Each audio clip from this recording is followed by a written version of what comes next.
Durante años, las estructuras criminales sembraron el terror en la población hondureña. Pero era la hora de devolverles el golpe. Ir tras ellos y sobre lo que habían obtenido. Sus casas, sus autos, sus bienes. Esta es la historia detrás de los operativos más grandes organizados contra las estructuras criminales. Era la hora de que cayera todo el peso de la ley. Esta es la historia detrás de la Operación Avalancha. Esto es Expedientes Criminales.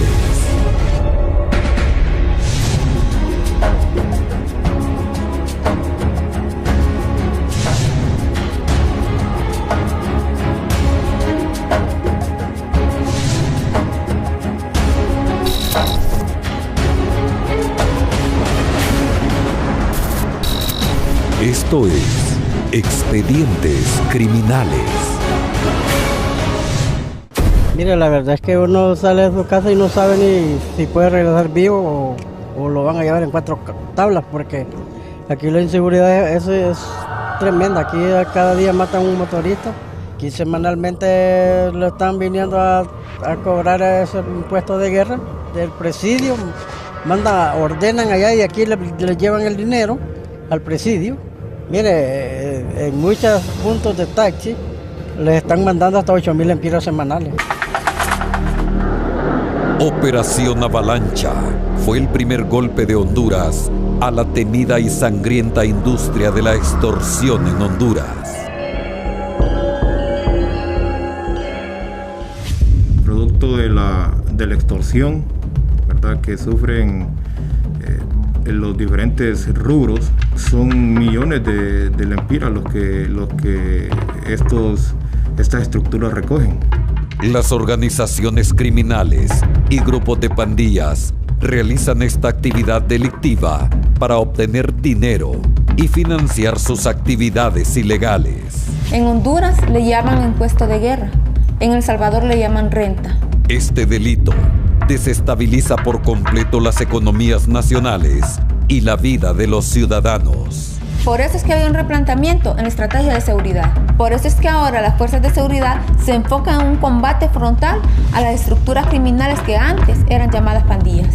Así como ha ocurrido con los narcotraficantes, a los cuales en los últimos años se les decomisaron millones en propiedades, dinero, vehículos y hasta empresas. Así se ha hecho con las fortunas de los extorsionadores. Según nuestras investigaciones, los cabecillas de estas estructuras viven muy bien. Gracias al seguimiento de las investigaciones, se pudo ver que su estilo de vida es muy diferente al resto de la población. Mire, ellos tienen mansiones lujosas, de 10 millones o más quizás. Tienen múltiples vehículos, carros lujosos, hijos y familiares en instituciones privadas, caras, múltiples familias y múltiples parejas, obviamente. Su crecimiento es tal que ahora las organizaciones enfrentan otro tipo de desafíos. ¿Cómo hacer circular grandes cantidades de dinero sin levantar sospechas? Ahora, estas organizaciones están de lleno en el lavado de dinero. El lavado de activos son las operaciones que transforman, ¿verdad?, el dinero ilícito en dinero limpio. Y así este dinero puede circular libremente en nuestro sistema financiero. Sin poder justificar la procedencia del dinero o bienes, ahora el Estado, con las nuevas reformas a la ley, puede tomar posesión de esos bienes. Pero, ¿cómo manejan el dinero estas estructuras criminales? Al momento del cobro de la extorsión, ellos tienen sus simpatizantes, son los que cobran y van a los negocios a recolectar ese dinero. Ellos se lo entregan a una persona o un pandillero, un marero que es responsable en el sector. Los responsables financieros son puestos muy importantes dentro de la organización. Tienen el poder de decidir. Ellos manejan todo. Cuando usted le quita los bienes a un delincuente, prácticamente le quita su machete de trabajo. Si usted atrapa a un delincuente y no le quita sus bienes, él fácilmente puede pagar a un abogado y corromper a cualquiera. Así es como se fundaron bares, restaurantes, talleres y muchos otros negocios. Los dueños de estos negocios muchas veces son obligados a participar, pero otras veces lo hacen de manera voluntaria. Así fue como inició un conocido doctor de San Pedro Sula, el cual era muy apreciado por sus vecinos y sus clientes. Con un carácter amable, llegó a ser muy popular. Tiempo después se casó y tuvo unas hermosas hijas. Con mucho esfuerzo, el doctor decidió poner su propia clínica y lo logró. La clínica se volvió un lugar emblemático de la ciudad. Personas de todos lados venían en búsqueda del buen doctor. De todos lados le llegaban clientes al doctor, incluso miembros de pandillas. Al inicio, el doctor no quería tener nada que ver con miembros de maras y cuando podía declinaba atenderlos, pero cada vez llegaban más. Solo en caso de emergencia el doctor los atendía. Debido a que el negocio iba bien, el doctor empezó a ver más allá. ¿Por qué remitir a sus clientes a un hospital si él podía atenderlos y no cobrarles tan caro? La clínica prácticamente comenzó a convertirse en un hospital. Equipo médico nuevo llegaba cada día, nuevo personal y nuevos clientes. Todo parecía ir bien al inicio. Todo el mundo sabe que el equipo básico para un hospital es carísimo. Sin accionistas o inversores es muy difícil lograrlo. Rápidamente las cuentas empezaron a llegar y aunque empezaba a tener algunos clientes, no era suficiente. El sueño tuvo que esperar. Pero la clínica definitivamente no pudo con todo. Al parecer la clínica empezó a operar en rojo y las deudas y los intereses de la clínica crecían. El doctor la estaba pasando mal, pero no se atrevía a decirle a su familia. También la situación en casa empezó a complicarse. El doctor y su esposa terminaron divorciándose. Con una situación tan difícil, el doctor ya no se podía dar el lujo de rechazar clientes.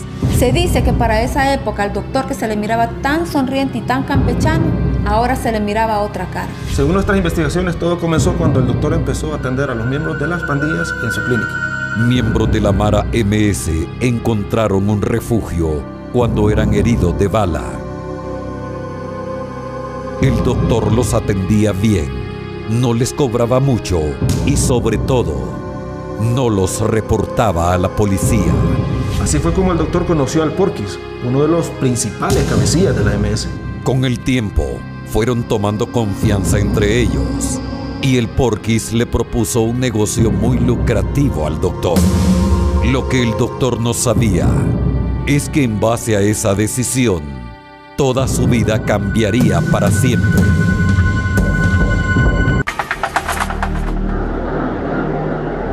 La evolución de las estructuras criminales, que antes se conocían como maras, ha sido impresionante.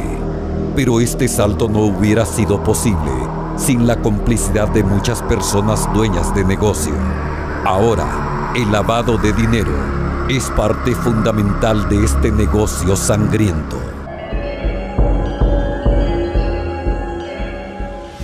Según nuestras investigaciones, se comienza a vender droga en la clínica porque está en un lugar estratégico, muy bien ubicado. La gente no podía sospechar, aparte el doctor tenía una reputación muy intachable. Escondido a plena vista, la venta de drogas rápidamente reportó más beneficios para el doctor que los que había tenido en varios años. La clínica comienza sus funciones entre el 2003 o 2004, pero su crecimiento se dio en el 2012. El estilo de vida del doctor cambió notablemente. Él pudo arreglar sus diferencias con su ex esposa e incluso le dio trabajo a su hija. Como el negocio creció, el doctor comenzó a meter familiares que eran las únicas personas en las que él confiaba. Ya no era una simple clínica, ahora era un centro médico hospitalario. Su sueño del hospital se estaba cumpliendo, pero ¿a qué costo? La venta de droga prácticamente fue el comienzo nada más de esta historia. El doctor se metió de lleno en toda la estructura criminal. El doctor y la estructura estrecharon vínculos. Una de las hijas del doctor inició una relación amorosa con alguien que apodaban Sonny, quien era el segundo en la estructura de la pandilla. Probablemente esto ayudó a que el doctor se metiera de lleno con ellos. Ahora el centro médico se convertiría en una fachada para lavar el dinero de las extorsiones que cobraban los miembros de la MS. El doctor legalizó el dinero de las extorsiones con compra de propiedades e inversiones en empresas de diferentes rubros. El doctor recibía el dinero de las extorsiones de la MS y lo hacía pasar en sus finanzas como ingresos de la clínica y del hospital. Prácticamente era un intercambio de beneficios. Él manejaba el dinero de ellos a través de sus empresas ilícitas a cambio de un porcentaje. No hubo presión.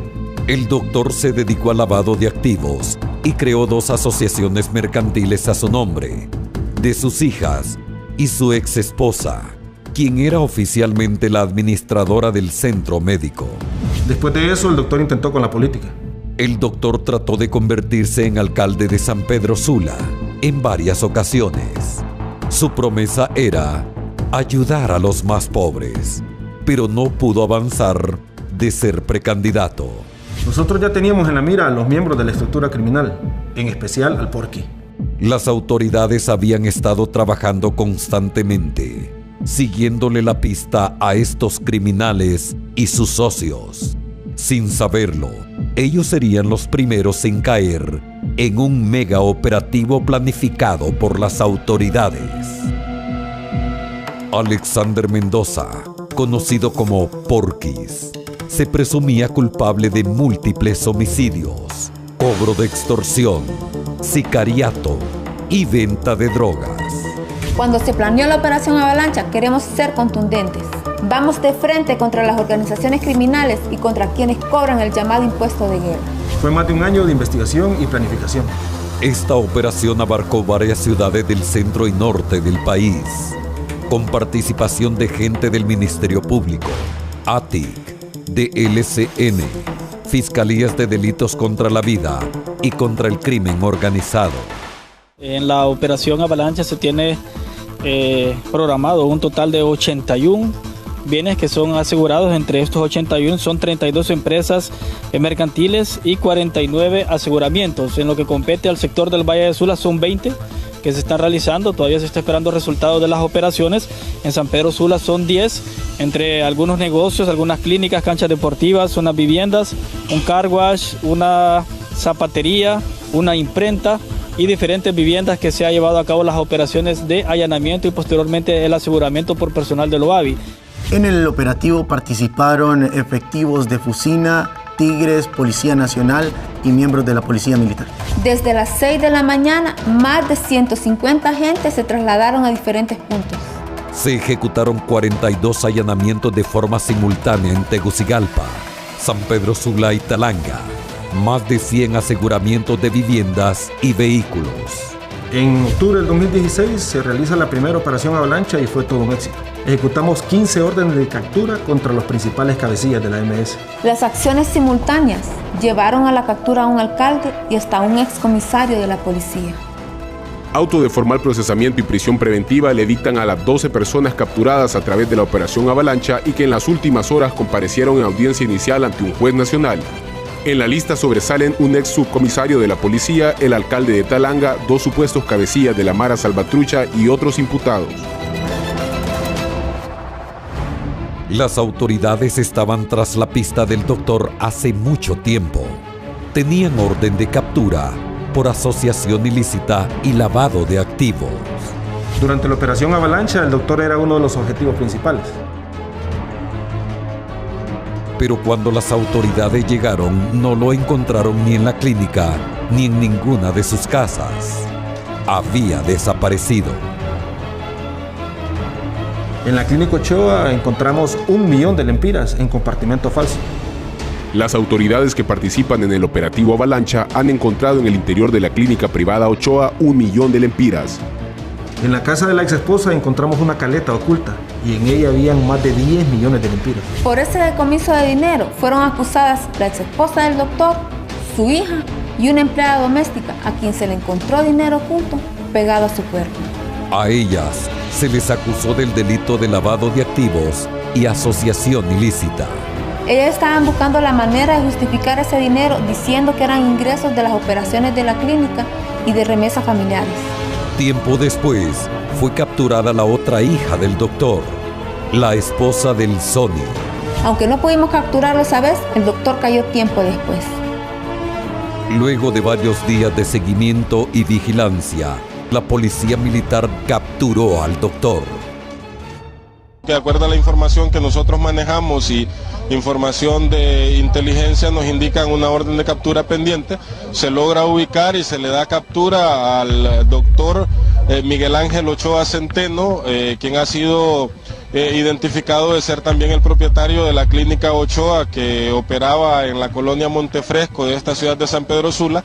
Actualmente el doctor se encuentra detenido en la cárcel de Támara.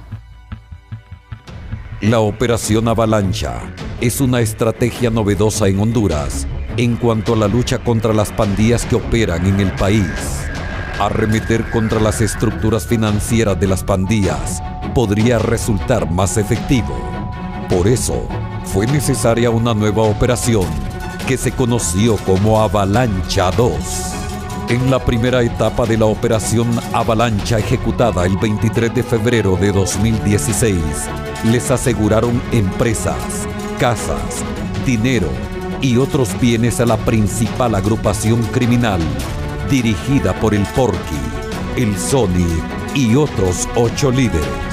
A menos de una semana de haberse ejecutado la Operación Avalancha, varios sectores de la población hondureña continúan aplaudiendo el éxito de esta operación liderada por el Ministerio Público en conjunto con su brazo fuerte, la Agencia Técnica de Investigación, ATIC, que resalta su éxito en la secretividad con que se manejó toda la investigación. Pero los miembros de esta organización criminal no se quedaron de brazos cruzados. 5 días después de la Operación Avalancha, hubo mucha actividad dentro de la organización. Eran las 2 de la mañana del 28 de febrero y una fiesta se celebraba. Un joven estudiante departía con algunos amigos al interior de su casa. Mientras se desarrollaba la fiesta, varios hombres armados saltaron el muro de la vivienda. Los hombres armados tenían un objetivo claro. Mientras amenazaban a los invitados, se dirigieron directamente al segundo piso, donde se encontraba el joven estudiante y dueño de la casa. Ellos amarraron y amenazaron a los demás jóvenes que se encontraban en la fiesta. Los sicarios, supuestamente miembros de la MS, registraron la casa, levantaron la tapa de los sanitarios y dieron vuelta a todo el lugar. Pero, ¿qué buscaban? ¿Y por qué amenazaron al joven estudiante de arquitectura? Se sospechaba que este joven estaba vinculado con la estructura criminal MS. Nada de esto parece acabar bien para el joven.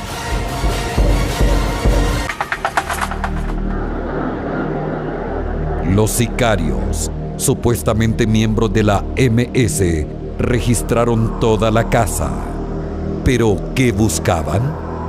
¿Y por qué amenazaron al joven estudiante de arquitectura?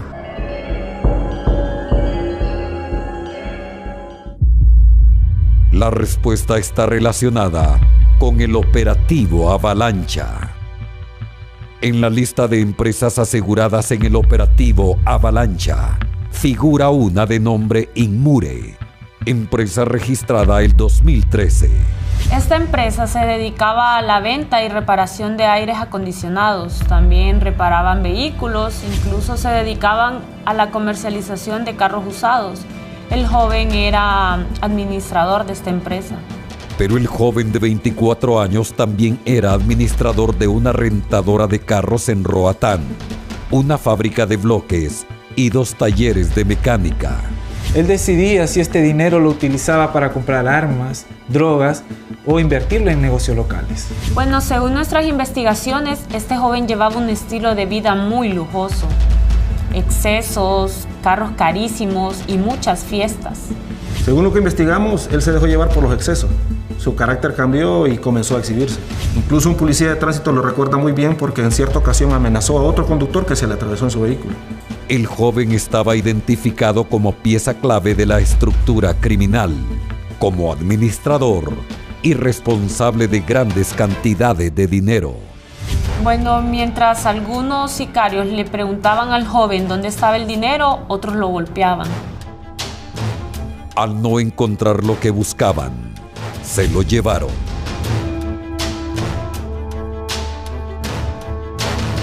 El cuerpo del joven fue encontrado muerto dentro de la vivienda. El forense determinó que murió por la pérdida de sangre. La hipótesis que manejamos es que estos criminales sospechaban que este joven se había quedado con dinero y con drogas que les pertenecían a los cabecillas de la Mara. En busca de eso, acabaron con su vida. Los investigadores también encontraron al menos 100 aires acondicionados de las empresas Inmure en la bodega de la casa. Este era un joven con un buen futuro. Venía de familia trabajadora, pero decidió dejarse llevar por el mal camino y una vez que entran ahí, nunca terminan bien. Pero el joven no era el único administrador de esta estructura criminal. Hay muchas personas que aparentan ser empresarios, pero en realidad esto solo es una fachada, porque son testaferros o lavan dinero. Conozca uno de los mayores testaferros de la estructura criminal MS. Su apellido es Cabrera. Según las investigaciones, él era el principal encargado de lavar dinero de la MS. Cabrera fue blanco de la operación Avalancha 2. Los miembros de la pandilla llevaban bolsas negras con dinero en efectivo a las oficinas de Cabrera. Estas oficinas estaban ubicadas en una concesionaria de autos que era de su propiedad.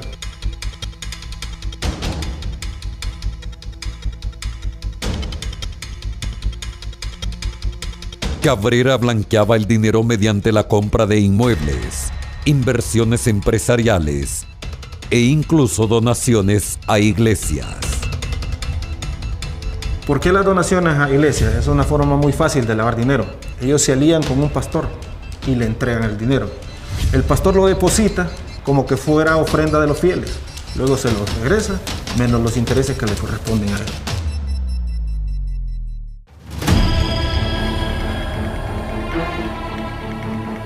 A Cabrera se le incautaron más de 22 inmuebles, los cuales adquirió entre 2005 y 2016.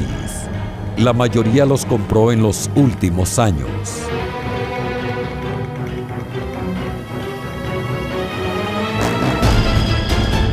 Entre las propiedades hay dos mansiones muy lujosas, una valorada en 22 millones de lempiras y otra en 7 millones de lempiras, aparte de un autolote con muchos vehículos.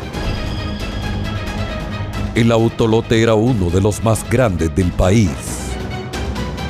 En el autolote incautamos 232 vehículos. Muchos de ellos eran utilizados por miembros de la estructura para realizar sus fechorías y luego los regresaban al autolote. Además se encontraron efectivo y libretas de cuentas bancarias por más de 50 millones de lempiras. Los vehículos incautados posteriormente fueron subastados por la OAVI. En total en Avalancha 2 hicimos más de 60 allanamientos. Se confiscaron más de un centenar de residencias, 61 terrenos y 18 sociedades mercantiles. Las evidencias obtenidas durante la operación han dado paso al argumento de que esta estructura está involucrada cada vez más en el tráfico de drogas transnacional. Mire, ellos hacen uso de testaferros e incluso de socios estratégicos. En este caso, el señor Campbell era uno de ellos. Él es la conexión de la MS para ir por nuevos rumbos. Pero, ¿quién es él? Él era un hombre de origen humilde que se dedicaba a jalar piedra en San Pedro Sula. Tiempo después, se inició como un pequeño vendedor de drogas en el barrio Cabañas. Tiempo después se hizo miembro de la MS-13 en el 2008. Comenzó a crecer y puso un yunker, después un taller. Por último, todo se transformó en un plantel gigante, lleno de camiones de transporte y grúas. Una persona con esa logística de transporte es un socio estratégico para cualquiera. Según investigaciones, el Porky decía que la familia tenía que crecer. ¿Pero qué quería decir? Probablemente se refieren a organizar una red de transporte de droga a nivel masivo. En el 2013, el señor Campbell conformó Delca, una empresa de transporte cuya carga principal eran los fertilizantes, un camuflaje típico para transporte de drogas. De lo que estamos seguros es que el señor Campbell viajó a Barranquilla, Colombia. Ahí pudo haberse encontrado con Darío Antonio Usaga, alias Otoniel. Este era líder de la organización criminal Los Urabeños. Después de eso viajó a Panamá y Estados Unidos. Con la operación Avalancha todo eso se desbarató. Hicimos decomisos masivos de camiones y grúas, además de un inmenso plantel donde se les hacían modificaciones y reparaciones. Fueron más de 45 rastras y buses, técnicos de inspecciones oculares y agentes militares con perros amaestrados, quienes inspeccionaron cada una de las rastras y contenedores. Ahí encontraron varios compartimientos ocultos donde se podía ocultar droga. El señor Campbell logró escapar gracias a la ayuda de un policía corrupto, pero le seguimos la pista. La red fue desbaratada, pero lo que los investigadores encontraban en los allanamientos no dejaba de sorprenderlos. En casa de un testaferro incluso encontramos manuales satánicos. En las extensas propiedades, los agentes, además de sorprenderse de los lujos de los que gozaban los líderes de las maras, se encontraron cosas extrañas como frascos de diversos colores, pócimas para atraer dinero y pinturas macabras que reflejan la vida criminal que llevan a diario. Al ver su estilo de vida, realmente nos damos cuenta que esta gente lleva una vida bastante oscura. También descubrimos que los cabecillas son los que disfrutan los beneficios de esa vida criminal. Los soldados no tienen ni idea del dinero que se mueve. Avalancha en sus diferentes versiones definitivamente fue todo un éxito. Fue un golpe psicológico fuerte. Realmente dudo que se hayan esperado una respuesta tan grande por parte del Estado. Pero también la estructura criminal Barrio 18 fue golpeada por la autoridad.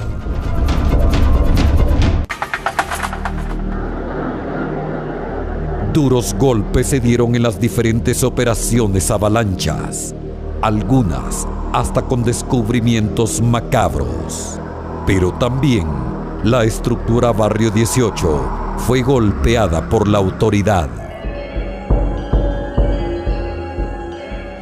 Su nombre es Ricky y se le conoce con el nombre del Boxer Huber. Él era el encargado de dirigir las actividades de toda la estructura. Él operaba en Tegucigalpa y desde allí giraba órdenes para todo el país. Esta persona, debido a el gran grado de mando que tenía dentro de esta estructura criminal, giraba todas las instrucciones. Cualquier robo de vehículos, cualquier muerte que se realizaba, eran instrucciones emanadas por esta persona. Él fue responsable directo de muchas cosas que pasaron en el país. Su liderazgo fue corto, pero sangriento.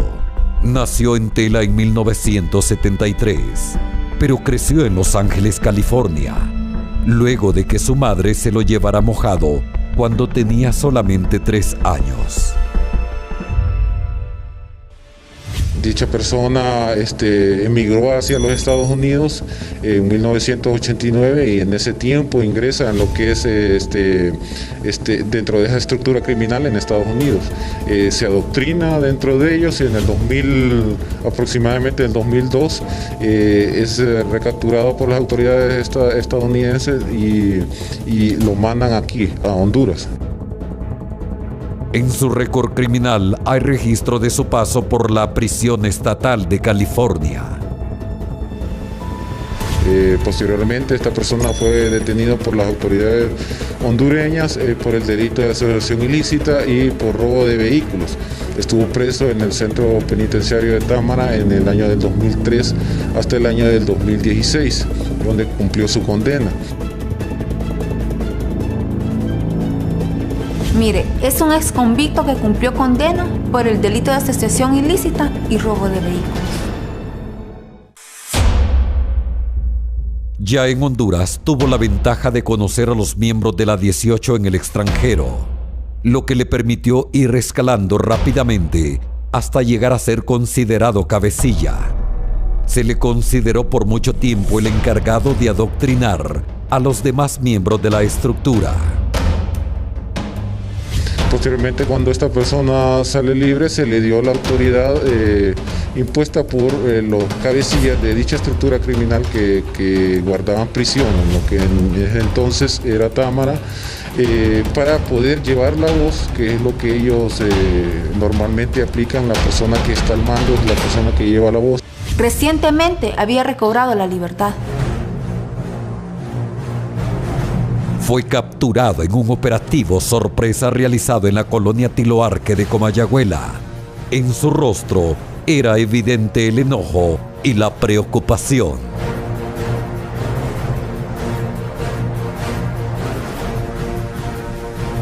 Detención judicial dictó un juez de jurisdicción nacional contra el cabecilla de la pandilla Barrio 18, Ricky Alexander Zelaya, alias Boxer Huber. Estas medidas también se le dictaron a los 9 miembros más de la organización ilícita, quienes fueron capturados en operativos simultáneos en la colonia Tiluarque y América de Comayagüela. En conjunto con la Policía Militar y otras instituciones, se capturan 12 pandilleros, entre ellos el cabecilla, que es Boxer. Este pandillero fue capturado en la colonia Tiluarque, de aquí de la ciudad capital. A estos individuos se les encontraron armas cortas y armas largas, como decir fusiles AK-47, fusiles R-15, Uzi, pistolas, granadas y diferentes municiones para ese tipo de armas. El Boxer no verá la luz del día por mucho tiempo.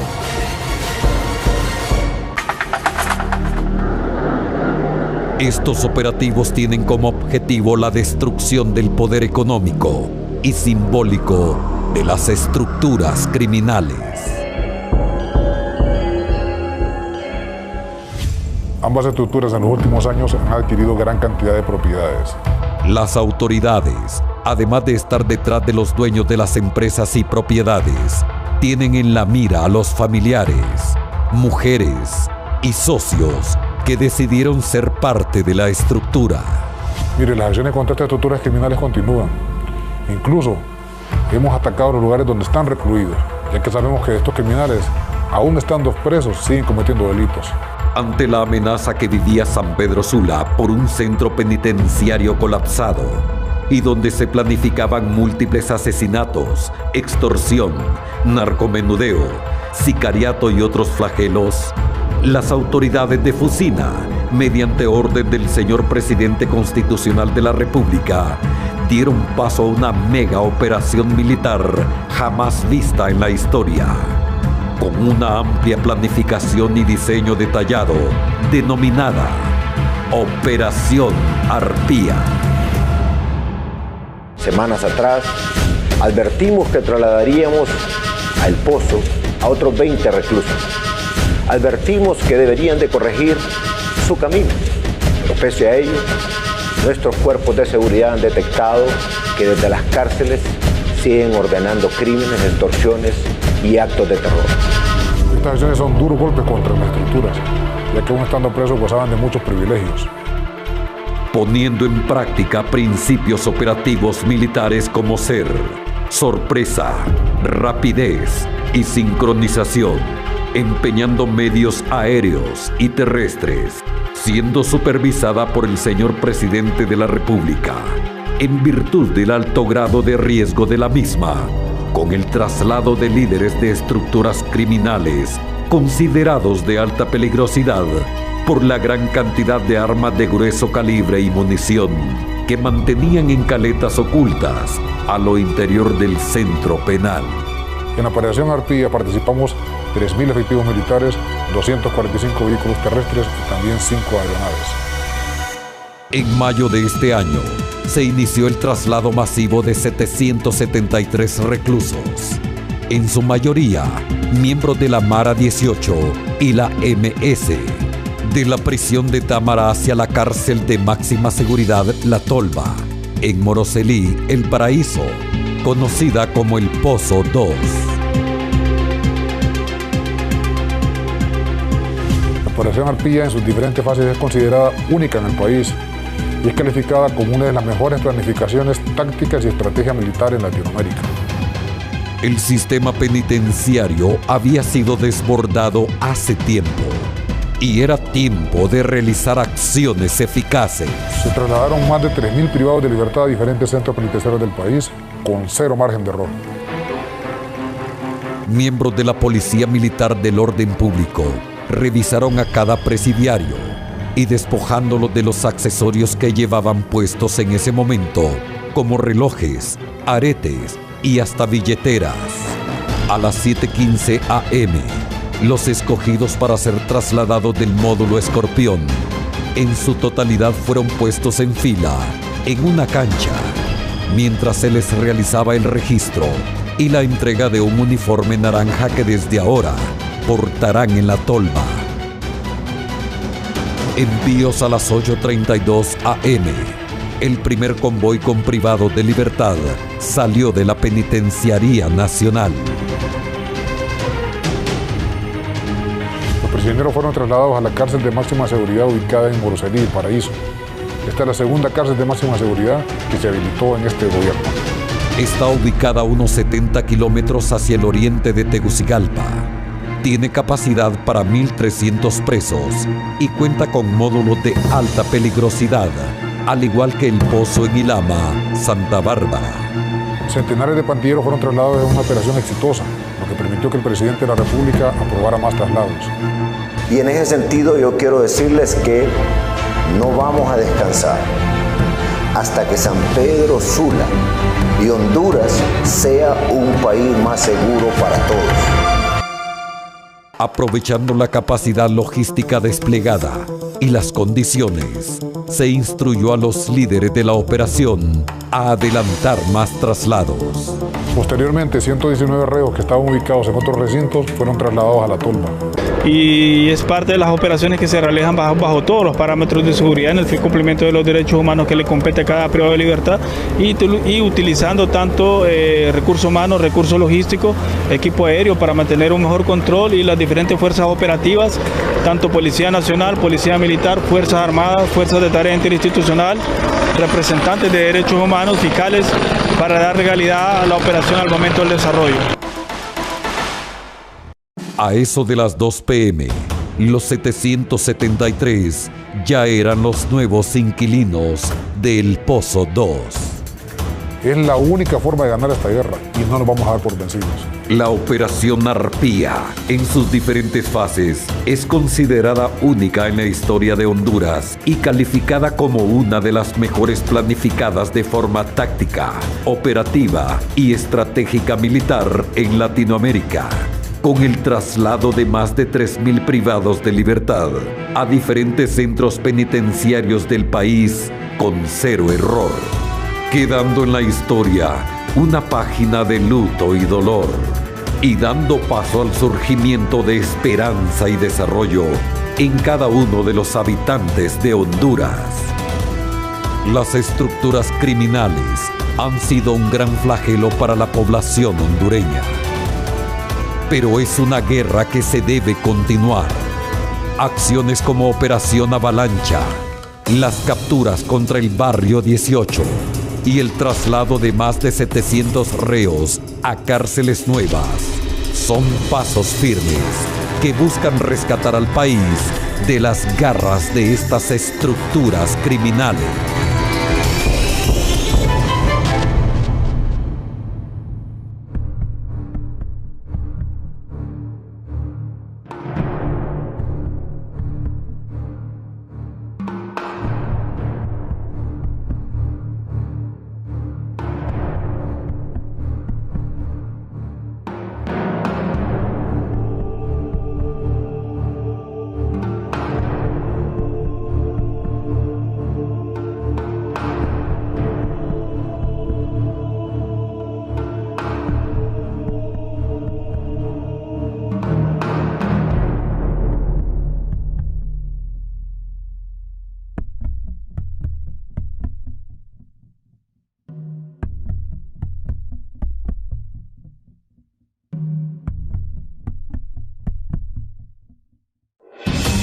La próxima semana en Expedientes Criminales. Esta es la historia de una humilde familia de ganaderos que en menos de una década llegaron a ser los dueños del narcotráfico en el occidente de Honduras, ingresando mensualmente toneladas de cocaína a Estados Unidos. ¿Cómo combatir este grupo criminal que se convirtió en un imperio de oro blanco? Ellos son los Valle. Expedientes Criminales.